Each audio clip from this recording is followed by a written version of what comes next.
ایک بات ایک دوست نے ایک دفعہ مجھے بھیجی، اس نے بات بڑی مجھے عجیب لگی۔ اس نے کہا کہ ایک شخص کا انتقال ہو گیا، تو وہ جب اس کو دفن کرنے لگے جنازہ پڑھ کے، تو ایک آدمی نے اس کی چارپائی پکڑ لی۔ اس نے کہا اس نے میرا 45 لاکھ روپیہ دینا ہے، پہلے پیسے دو گے پھر دفن کرنے دوں گا، پیسے دے دو دفن کر لو۔ دور سے پکڑی، اب رش ہے، 3 بیٹے بھی تھے تو جائیداد بھی تھی، سارا کچھ تھا۔ ان 3 بیٹوں سے لوگوں نے کہا کہ تیرے ابے کو وہ دفن نہیں کرنے دے رہا، شور ہے تو، اور وہ بندہ بھی وہ تھا جو بڑا قریبی تھا اس کا، اس کے والد کا پارٹنر تھا، تعلقات تھے، تو اس نے کہا کہ پہلے پیسے دو پھر دفن کرنے دوں گا۔ اب وہ 3 بیٹے کہنے لگے کدھر سے پیسے دیں، 45 لاکھ ہی کہہ دیا ہے، ہمیں تو ابا نے کوئی نہیں بتایا، حالانکہ جائیدادیں ہیں، مکان ہے، سارا کچھ ہے، تو بھائی ہم کدھر سے دیں؟ چلو 2-4 لاکھ کی ٹھیک ہے، وہ تھوڑا سا کرے نرم رویے کو تو ہم کرتے ہیں، شور تو ہے، لیکن کدھر سے دیں 45 لاکھ؟ جب بات بہت تیز ہو گئی، شور ہو گیا، وہ انسان مجنوں بن کے اس نے چارپائی تھامی ہوئی ہے، کہتا نہیں پہلے پیسے دو گے پھر دفن کرنے دوں گا۔ 3 بیٹے تھے تو ایک بیٹی بھی تھی، بیٹی کو گھر میں پیغام گیا کہ تیرے ابا کو دفن نہیں ہونے دیتے، اس نے سارا زیور اتار کے بھیج دیا۔ اس نے کہا اس چچا سے کہو میرے ابا کے اس دوست سے جس نے قرضہ لینا ہے کہ یہ رکھ لے، اور میں تھوڑے تھوڑے کر کے پیسے لوٹا دیتی ہوں، پر میرے باپ کو مرنے کے بعد یوں رسوا نہ کرے، اس کو دفن تو ہونے دے، میں ایک ایک پائی دے دوں گی، میرا وعدہ رہا۔ جب وہ بیٹی نے 8-10 لاکھ کا زیور بھیج دیا تو وہ قرضہ لینے والا شور کرنے لگا۔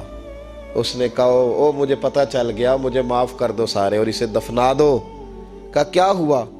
تو وہ کہنے لگا میں نے اس سے 45 لاکھ لینا نہیں تھا، میں نے دینا تھا، تو میں غور کر رہا تھا کہ اگر تو میں نے اعلان کر دیا نا کہ 45 لاکھ میں نے دینا ہے تو 110 نکل آئیں گے وارث کہ مجھے بھی دو مجھے بھی دو، تو میں نے یہ رویہ اس لیے اختیار کیا ہے کہ میں دیکھوں اس کا اصل وارث ہے کون۔ تو اصل وارث وہ بیٹی ہے جس نے اپنے کانوں سے بندے بھی اتار کے بھیج دیے، اور جس نے اپنے وہ شادی والے دن پہننے والے زیورات، پہلی رات کا وہ اس نے زیور بھی سارا اتار کے دے دیا۔ اس نے کہا کہ باپ کا کفن نہ میلا ہو جائے، تو اصل وارث بھی بچی ہے۔ اس نے کہا اس نے مجھے وصیت کی تھی ہر ایک کو نہ دے دینا، میرے اصل وارث کو دینا، تو مجھے اصل وارث مل گیا ہے، اب میں کسی اور کو نہیں دوں گا، اس بیٹی کو دوں گا جس نے باپ کے لیے قربانی دی۔ تو یاد رکھے جنہ لی تو پاپ کمائے ہو کتھے نہیں تیرے کر دے۔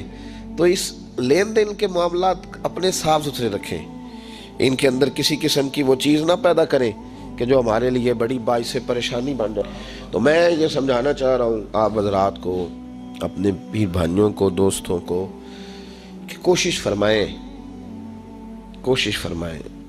کہ آپ، اور یہ یاد رکھیں وہ میری اماں کبھی کبھی میرے ننھیال سے نا کوئی چیز آتی تھی نا بطور تحفہ کے کسی چیز، تو میری اماں کہتی تھی میرے ماموں سے یا میرے نانا سے کہ بس ٹھیک ہے یہ آپ تھوڑا سا دے جائیں باقی لے جائیں، تو کہتے نہیں رکھ لیں۔ تو اماں کہا کرتی تھی کہ اپنے گھر سے بندہ کھائے تو پھر ہی پوری پڑتی ہے، کوئی دے گا تو کیا اس میں کتنی دیر، ایک دن بندہ کھا لے گا۔ وہ کہا کرتی تھی کہ اگر پورا کرنا ہے نا خرچہ تو بندہ اپنی کمائی سے ہی پورا کرے تو پورا ہوتا ہے۔ اگر کسی کے 10,000 سے آپ سمجھتے ہیں کوئی فائدہ ہوگا تو کچھ نہیں ہوتا، آپ کے دست و بازو جو ہمت کر کے لائیں گے اسی سے گزارا ہوگا۔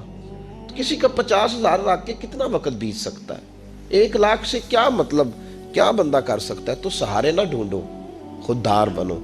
طریقت میں، تصوف میں خودداری، ترمذی شریف کی ایک حدیث ہے مجھے بڑی پسند ہے، میں سمجھتا ہوں یہ حدیث اگر لوگ سمجھ جائے نا تو بات بن جائے۔ نبی پاک صلی اللہ تعالیٰ علیہ وسلم نے لوگوں سے کہا لوگوں چاہتے ہو کہ تم اللہ کے محبوب بن جاؤ؟ تو صحابہ کے چہرے کھل اٹھے، کہا یا رسول اللہ صلی اللہ علیہ وسلم بالکل چاہتے ہیں۔ فرمایا جو اللہ نے تمہیں دیا ہے اس پہ راضی ہو جاؤ، اللہ کے محبوب بن جاؤ گے، اللہ تم سے پیار کرے گا۔ اور پھر فرمایا چاہتے ہو کہ لوگ بھی تم سے پیار کریں؟ لوگ بھی کریں یا رسول اللہ، دل کرتا ہے۔ تو نبی پاک نے فرمایا کسی بندے کی جیب کی طرف کبھی نہ دیکھنا، جو سامنے والے کی جیب میں ہے اس سے بچ جا، اس کے مال پر نظر ڈالنی چھوڑ دے، لوگ بھی تجھ سے پیار کرنے لگ جائیں گے۔ لوگوں کے مال کی طرف نہ دیکھ، آپ رکھ لیں کسی کا 500 روپیہ بھی، وہ کہے گا بندہ ہی نہیں صحیح، میرا 500 کھا گیا۔ یہ مت سمجھے کہ بڑا امیر تھا، اس کو فکر ہی کوئی نہیں، نا۔ ان معاملات کے اندر لوگ کہیں نہ کہیں بول ہی جاتے ہیں، کہیں نہ کہیں بات کر ہی جاتے ہیں، کسی نہ کسی جگہ زبان پھسل ہی جاتی ہے۔ تو مہربانی فرمائیں، مہربانی کریں، آپ اس بات پہ ضرور غور کریں، اور یہ میری اپیل ہے، آپ میرے پیر بھائی ہیں، عزیز ہیں، کہ کوشش فرمائیں لین دین کے معاملات کو 110% صاف رکھیں۔ کوشش کریں جہاں کوئی چیز دینی ہے، خریداریاں بعد میں ہوتی رہیں گی، جائیدادیں بعد میں بنتی رہیں گی، قرضے نہیں ہونے چاہیے، قرضہ نہیں ہونا چاہیے۔ میں ایک بزرگ سے کبھی کبھی ملتا تھا تو میں کہتا تھا حضرت جی حالات کیسے ہیں؟ تو کہتے ہیں الحمدللہ کسی کا دینا کچھ نہیں، الحمدللہ کسی کا۔ تو اس شخص وہ جب بات کرتا تھا تو مجھے یوں لگتا تھا کہ جیسے وہ شخص نعرہ لگا رہا ہے، الحمدللہ کسی کا دینا کچھ نہیں، یہ اللہ تعالیٰ کا شکر ہے۔ اور پھر وہ کبھی کبھی یہ بھی کہا کرتے تھے کسی سے 200-250 لینا ہوگا، میں نے دینی کوئی شے نہیں، کوئی کبھی کبھی ٹٹولو گے تو میرا کسی طرف کوئی نکل ہی آئے گا، لیکن میں نے کسی کا دینا کوئی نہیں۔ میرے اسا فرمایا کرتے تھے ہماری تو طریقت بھی بڑی دلیر ہے۔ میں نے ایک دفعہ کہا حضور نظریہ طریقت کیا؟ فرمانے لگے ہماری تو طریقت بھی بڑی خوددار ہے، ہم مریدوں کا خرچ نہیں کراتے، ہم تو کئی دفعہ مریدوں پہ خرچ کر ڈالتے، ہماری تو طریقت بھی بڑی توانا ہے، نے تو مزاج ہی بڑا انوکھا پایا ہے۔ تو مہربانی فرمائے لینے دینے کے ایک حدیث بخاری میں بڑی مزیدار ہے، بخاری میں، سبحان اللہ۔ اور بخاری شریف قرآن مجید کے بعد امت مسلمہ کے پاس سب سے معتبر کتاب کا نام بخاری شریف ہے۔ نبی پاک صلی اللہ علیہ وسلم نے فرمایا ایک بھائی اپنے بھائی سے قرضہ لینے لگا، ایک دوست اپنے دوست سے پیسے لینے لگا۔ اس نے کہا یار پیسے تو میں دے دیتا ہوں پر کوئی گواہ۔ اس نے کہا غریبوں کے گواہ نہیں ہوتے، میرا گواہ اللہ ہے۔ اس نے کہا کسی کی ضمانت دے دو۔ اس نے کہا میری کون ضمانت دے گا، میری ضمانت میرا اللہ ہی دے گا۔ وہ بات ہو گئی، 1000 دینار اس کو بات بڑی پسند آئی، کہا اللہ کے نام پر تو کہتا ہے، اللہ بھی گواہ ہے ہمارے درمیان اور اللہ ہی ضمانتی ہے، تو لے لے پیسے۔ 1000 دینار دے دیے۔ اب وہ بندہ دریا کے پار چلا گیا۔ یہ دیکھیں، اب اس حدیث سے آپ درس دیکھیں، یہ حکایت نہیں، یہ میرے رسول پاک کا بیان کیا ہوا فرمان ہے۔ اس کی صداقتوں پہ دیکھیں، اور بخاری کی حدیث کے جملے کتنے حسین ہیں۔ نبی پاک صلی اللہ علیہ وسلم نے فرمایا وہ جس نے پیسے لیے بطور قرضہ وہ دریا کے پار چلا گیا، محنت مزدوری کرتا رہا، جب مقررہ وقت آیا تو اس نے 1000 دینار جو وعدہ کیا تھا کہ فلاں تاریخ کو دے دوں گا، اس تاریخ کو اس نے 1000 دینار لیے اور دریا کے کنارے پہنچ گیا کہ مجھے کشتی ملے تو میں اس تک پہنچاؤں۔ لیکن اس نے اتفاق کہ اس دن کشتی کوئی نہ ملی، بڑا انتظار کیا، کشتی کوئی نہ ملی۔ اس نے ایک لکڑی لی، لکڑی کو اندر سے پھاڑا، موٹی لکڑی ہوتی ہے نا بانس کی طرح، اس کے اندر سوراخ بن جاتا ہے، جگہ بن جاتی ہے۔ اس نے اندر سے اس کی کھدائی کی، اس کے اندر اس نے 1000 دینار رکھا اور ایک رکا رکھا کہ بھائی میں پہنچنا چاہتا تھا لیکن مجھے کشتی نہیں ملی تو میں 1000 دینار رکھ رہا ہوں، جس رب کی ضمانت پر میں نے لیے تھے مجھے امید ہے رب تجھ تک پہنچا دے گا، مجھے امید ہے اللہ پہنچا دے گا تیرے تک، مجھے امید ہے رب پہنچائے گا۔ یہ کہہ کہ اس نے اس کو بند کیا کسی کپڑے کے ساتھ اور بند کر کے دریا میں ڈال دیا۔ اب وہ انتظار کرنے لگا، وہ جو شخص تھا وہ بھی کنارے آیا کہ آج اس کا وعدہ ہے، اس نے آنا ہے۔ دینے والے کو ٹینشن ہوتی ہے تو میرے خیال ہے لینے والے کو بھی بہت زیادہ ہی ہوتی ہے کہ آج لینے۔ وہ آ گیا کنارے پہ کہ آج پیسے آنے، لیکن کوئی شے نہ آئی۔ ایک لکڑی بہتی ہوئی آئی تو اس نے اٹھائی لکڑی کا، چلو پیسے نہیں ملے تو ایندھن تو ملا ہے نا، گھر جا کے لکڑی جلا کے روٹی تو پکائیں گے نا۔ وہ لکڑی اٹھا کے گھر لایا، گھر لا کے جب اس کو چھیلا، توڑنے لگا کہ ٹکڑے کر کے اس سے آگ جلاتا ہوں، اس نے کھولی تو اندر سے رکا بھی نکل آیا اور 1000 دینار بھی نکل آیا۔ رب کریم کا انداز دیکھو کہ دریا کتنا چوڑا ہوتا ہے اور جو کاغذ ہوتا ہے وہ پگھل جاتا ہے دریا کے اندر، لفظ مٹ جاتے ہیں، لیکن ہر چیز کو بحفاظت میرے رب کریم نے پہنچا دیا۔ اس نے جب اس کو کھولا نا تو 1000 دینار بھی نکل آیا، مقررہ وقت پہ اسے پیسے بھی مل گئے، وہ بڑا راضی ہوا۔ اب یہ بندہ آیا کچھ دنوں کے بعد دوبارہ 1000 دینار کا اور بندوبست کر کے لایا، پتہ نہیں اس تک پہنچے کہ کہیں گم ہو گئے۔ 1000 دینار کا اور بندوبست کر کے لایا، معصوم آمنہ حبیب کبریا سید کون مقام صلی اللہ علیہ وسلم کس حسن کے ساتھ اپنی امت کو حسین اخلاق سکھا رہے ہیں۔ نبی پاک علیہ السلام فرمانے لگے غلاموں ایک اور 1000 دینار لے کے دروازے پہ آیا اور دستک دے کے کہنے لگا میرا رب گواہ ہے کہ میں نے کوشش کی تھی پر مجھے کشتی نہیں ملی، میرا رب گواہ ہے کہ میں نے ہمت کی تھی پر موقع نہیں ملا، اللہ جانتا ہے جس رب کی ضمانت پہ میں نے تجھ سے پیسے لیے کہ میری کوشش پوری تھی پر موقع نہیں ملا، میں آیا ہوں پیسے رکھ لے۔ اس نے کہا اگر اللہ تیرے اور میرے درمیان گواہ تھا پھر وہ کریم بھی بڑا ہے، تو نے دریا میں ڈالے تھے تو رب کریم نے باحفاظت مجھے پہنچا بھی دیے اور تیری عزتوں کو اس نے برقرار رکھا ہے، میرے دل میں تیری گویا قدر بڑھ گئی ہے۔ او بھائی جو رب کریم پہ بھروسہ کرے، جو اللہ پہ بھروسہ کرے اور ارادہ کرے، اور اسی طرح کی ایک اور حدیث سیاستہ میں موجود ہے، نبی پاک صلی اللہ علیہ وسلم نے فرمایا ایک بندے کا ارادہ تھا قرضہ دینے کا، اس کا پروگرام تھا واپس کروں گا پیسے، محنت کر رہا تھا، جدوجہد کر رہا تھا، کوشش تھی، وہ نیت اس کی صحیح تھی، دبانے کا 1% بھی ارادہ نہیں تھا، کوشش جاری تھی، ہمت کر رہا تھا، فوت ہو گیا۔ یا رسول اللہ اب کیا بنے گا؟ اگر صوفیاء اس حدیث پہ وجد کرتے ہیں، وجد آتا ہے ان لفظوں پہ، اب کیا بنے گا؟ تو میرے محبوب فرمانے لگے قیامت کے دن اللہ اپنی رحمت سے اس کے قرضے ادا فرما دے گا۔ دیکھو اتنا بھی کوئی خوش نصیب ہے جس کی اللہ قرضے ادا کرے، اتنا بھی کوئی خوش قسمت ہے رب جس کے قرضے دے، اللہ کہے مجھ سے لے لے چل یار رہنے دے۔ اور بھائی ان لفظوں کو دیکھیں نا، جس مبارکہ میں سرکار دو عالم صلی اللہ علیہ وسلم نے فرمایا قیامت کے دن 2 بھائی، ایک بھائی پہلے انتقال کر گیا، ایک بعد میں فوت ہوا، جو پہلے چلا گیا اس کے کچھ حقوق بعد والے نے دینے تھے، سمجھ لے کچھ قرضے تھے، اب وہ پہلے فوت ہوا، اسے بعد میں احساس ہوا، اس نے کوشش بھی کی، معافیاں بھی مانگی، لیکن اب وہ فوت ہو چکا تھا۔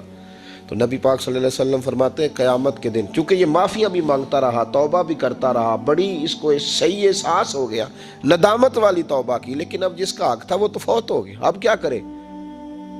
تو محبوب فرمانے لگے فوت ہوگا نا، جس نے دینے تھے پیسے، جس کے ذمہ حقوق تھے، لیکن وہ جس کے دینے تھے وہ تو چلا گیا، سمجھ لے کوئی وارث بھی نہیں۔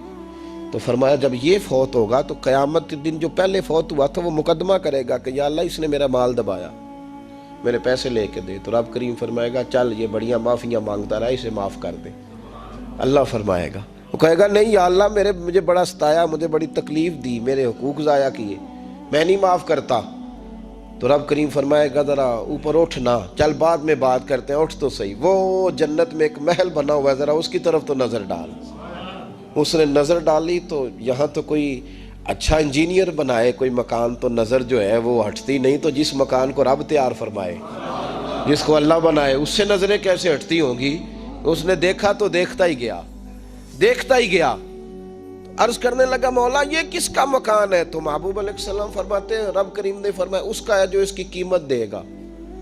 کہا یا اللہ کون قیمت دے گا؟ فرمایا تو بھی دے سکتا ہے۔ یا اللہ میں غریب فقیر میں کیسے قیمت دوں؟ تو اللہ فرمائے گا چل تو اپنے بھائی کو معاف کر دے، میں محل تجھے دے دیتا ہوں، تو معافی دے دے، محل تیرا ہوا۔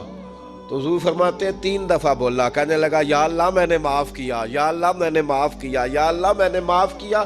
تو اللہ فرمائے گا پھر بھائی کا بازو پکڑ، وہ ایک محل نہیں، وہ ایک ہی نقشے کے 2 بنائے ہوئے ہیں، اس کا بازو پکڑ، دونوں جنت میں چلے جاؤ، میں نے تم دونوں کے لیے گھر بنا دیا ہے۔ تو اپنے معاملات صحیح کرنے کی کوشش کریں، اپنے معاملات صحیح کریں۔ ہم اس سلسلہ عالیہ میں داخل ہیں کہ حضور غوث اعظم رضی اللہ تعالیٰ عنہ کے والد کا مشہور واقعہ ہے کہ بھوک لگی تھی تو دریا میں بیٹھا ہوا سیب کھا لیا تھا، سیب کھا لیا غوث اعظم کے والد نے۔ تو پھر کہنے لگے اوہو یہ میں نے کیا کیا؟ جس سمت سے وہ سیب آیا تھا وہاں جانے لگے، وہاں ایک باغ تھا، پیچھے جا کے ٹہنیاں جھکی ہوئی تھیں، یہاں سے سیب آیا، باغ کے مالک بھی بزرگ تھے، ان سے جا کے کہا غلطی سے کھا لیا ہے، معافی مل جائے۔ انہوں نے کہا معافی اتنی جلدی نہیں ملتی۔ کیسے ملے گی؟ فرمایا 12 سال مالی بن کے میرے باغ کی نوکری کر۔ تو خدمت کرنے لگے تو حضور غوث اعظم کے نانا جی کہتے ہیں بچہ مجھے بھاگ گیا، کہنے لگے حضور چلے معاف کر دیں اب۔ تو کہا معافی نہیں ملے گی، میری ایک بیٹی ہے، آنکھوں سے اندھی ہے، آنکھوں سے اندھی، کانوں سے بہری، زبان سے گونگی اور پیروں سے لنگڑی، اس سے نکاح کر، پھر معافی ملے گی۔ کھایا کیا؟ ایک سیب۔ تو حضور غوث اعظم رضی اللہ تعالیٰ عنہ کے والد کہنے لگے مجھے گوارا ہے، آپ کر دیں نکاح، پر وعدہ کریں مجھے معاف کر دیں گے نا؟ تو کہتے ہیں نکاح ہو گیا۔ جب پہلے دن میں حجرہ عروسی میں داخل ہوا تو میں نے پلنگ پر کوئی معذور نہیں، جنت کی حور کی مثل عورت بیٹھی دیکھی، اور جس کا حسن بتاتا تھا کہ چہرے سے زیادہ باطن میں اللہ نے روشنی عطا فرمائی ہوئی ہے۔ فرماتے ہیں میں نے اس کے قریب جا کر تو کون ہے؟ مجھے تو کچھ اور بتایا گیا تھا۔ فرمایا تجھے بتایا گیا تھا کہ آنکھوں سے اندھی ہے، اس لیے کہ کبھی غیر محرم کا چہرہ دیکھا ہی نہیں، کانوں سے اس لیے بہری ہے کہ کبھی غلط بات سنی نہیں، کسی غلط کے پاس بیٹھی نہیں، اور زبان سے اس لیے کہ گنگی ہے کہ غلط جملہ کبھی نہیں نکلا، یا اللہ کا قرآن نکلا ہے یا محمد عربی کا درود و سلام نکلا ہے، غلط جملہ نہیں نکلا۔ اور ٹانگوں سے اس لیے لنگڑی ہے، کسے اپنے باپ کے گھر کا رستہ تو آتا ہے، سوائے اس کے گلی کا اور کوئی موڑ نہیں جانتی، اس نے پاکیزگی سے وقت گزارا۔ حضور غوث اعظم کے والد کہتے ہیں میں اپنے لین دین کے معاملات سیدھے کرنے گیا تو سادات کے گھر کی حور مجھے ملی، اور جب میں اس حور سے ملا تو پھر رب نے مجھے عبد القادر جیلانی جیسا بیٹا عطا فرمایا، غوث پاک جیسا بیٹا دیا۔ تو گئے تو معاملات سیدھے کرنے تھے، تو اللہ نے ولایت کے امام کا باپ بنا دیا۔ تو مہربانی فرمائے اپنے معاملات میں توانائی پیدا کریں۔ کچھ لوگ ایسے ہوتے ہیں جن کا مال مثل مملکت کے ہوتا ہے۔ اعلیٰ حضرت رحمۃ اللہ علیہ نے پیر کے حقوق میں یہ لکھا ہے کہ اس کے مرید کا مال اسی طرح ہے جس طرح اس کا اپنا ہے، لیکن ساتھ اشارہ بھی دے دیا ہے کہ چاہیے یہی کہ وہ بھی احتیاط ہی کرے، وہ بھی احتیاط ہی کرے، پرہیز ہی کرے، کوشش کرے۔ اور آپ فرماتے ہیں چونکہ باپ کی حیثیت رکھتا ہے تو ضروری تو نہیں نا باپ بیٹے کی کمائی کھائے، کبھی کبھی بیٹے بھی باپ کی کھا ہی لیتے ہیں، اس طرف بھی توجہ کر لے، کوئی حرج نہیں۔ اپنے معاملات کو صحیح رکھے، لینے دینے کے معاملات کے اندر کبھی کمی نہ لائے۔ یہ چیز اگر پیدا ہو جاتی ہے نا تو آپ یقین کریں کہ وقار ہی تو انسان کے پاس ہوتا ہے، وہ ضائع ہو جاتا ہے تو نقصان ہوتا ہے۔ تھوڑے میں وقت گزاریں، بڑی مزیدار زندگی ہوتی ہے انسان کی۔ یہ زندگی میں انسان کے پاس وقار اپنا ہوتا ہے، وہ زندگی بڑی حسین ہوتی ہے، بڑی مزیدار ہوتی ہے۔ ہماری مسجد میں ایک شخص آئے، کچھ دن انہوں نے وقت گزارا تو مجھے بعد میں کہنے تہاڈی مسجد سے سکون بڑا ہے، کھپ کوئی نہیں، لڑائی کوئی نہیں، کوئی کسی قسم کا میں نے وہ نہیں دیکھا۔ آپ یقین کریں یہاں 4 اساتذہ کام کرتے ہیں اور کئی سالوں سے کرتے ہیں، ہم نے کبھی استادوں کی لڑائی بھی نہیں ہونے دی، ورنہ مدرسوں میں جھگڑے چلتے ہیں۔ مجھے کہنے لگے جی یہاں لڑائی کوئی نہیں۔ میں کہ اس واسطے کسی کو مالدار بندہ چیئرمین ہی نہیں بنایا کہ جو کہے کہ یہ کیسے ہو گیا، یہ کھانسے کیوں ہیں، یہ اٹھے کیوں ہیں، یہ بیٹھے کیوں ہیں۔ یہاں اللہ نے حسن اس لیے دیا ہے کہ الحمدللہ یہ ایک کونا تو ضرور ہے لیکن اللہ نے بڑا سکون عطا فرمایا ہوا ہے۔ تو یہ اس وقت ہوتا ہے جب آپ کسی سے کچھ لیتے ہیں تو پھر آپ کو اس کے نخرے بھی برداشت کرنے پڑتے ہیں، پھر آپ کو دیکھنا بھی پڑتا ہے، اس کے آنے پہ کھڑے بھی ہونا پڑتا ہے۔ اس لیے لین دین کے معاملات کو 110% صحیح رکھیں۔ یہ میری وصیت نہیں آپ حضرات کو، اس کو میرا حکم سمجھیں، حکم سمجھیں اس کو۔ اور آپ قطعی طور پہ میری پیر بھائیوں سے گزارش ہے کہ لین دین کے معاملات کو چھوڑ دیں سارا کچھ۔ اللہ بڑا کریم ہے، ایک کمرے میں بھی انسان کی زندگی بیت سکتی ہے، لیکن لین دین کے معاملات میں 110% اپنے آپ کو صاف رکھیں، اور اپنی وصیت کو ہمیشہ اس میں سستی نہیں کریں، لکھ کے رکھیں کہ کسی کا کیا دینا ہے، موٹے حرفوں کے ساتھ، اور 3 جگہ اس کو لکھ کے رکھیں کہ میں فلاں آدمی کا میرے پاس یہ ہے، اس کو ضرور سنبھال کے رکھیں تاکہ کسی جگہ بھی اگر اللہ تبارک و تعالیٰ فضل کرے کوئی ایسا موقع آتا ہے تو ہم صاف ستھرے ہوں، ہمارے وارثوں کو پتہ ہو کہ ہم نے کسی کا کیا دینا ہے۔ اللہ سمجھنے کی توفیق عطا فرمائے۔